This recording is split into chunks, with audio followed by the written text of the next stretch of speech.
তো বন্ধুরা কেমন আছেন? আশা করি সবাই ভালো আছেন। আজকে আসলাম আমাদের চাচার একটা ক্ষেতে। এটা হলো বড়ই ক্ষেত। তাই আপনার ঘরে দেখামু বড়ই কি হিসেবে বড়ই লাগছে খেতে। দেখেন দেখেন কি হিসাবে খেতে বড়ই লাগছে। দেখছেন গাছে বড়ই, খালি বগুড়ই বগুড়ই। আর এই সাইডের তো না দেখেন, আপনারা দেখে বলেন তো কিরকম লাগছে ক্ষেতটা। আমার কাছে তো সেই অসাধারণ। এই 8 বস্তা উঠাইছে আজকে, 8 বস্তা উঠাইছে। এটা বাজারে বিক্রি করব। এই দেখেন যতটুক গাছ ততটুকুই বড়ই।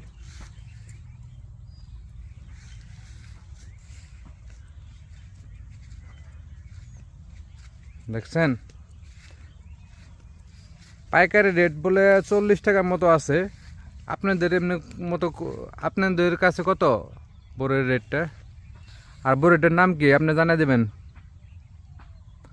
যে যে পারেন কমেন্টে জানাই দেবেন বড়িটার নাম কি কি বড়ি বলে কোয়া হয় এটারে।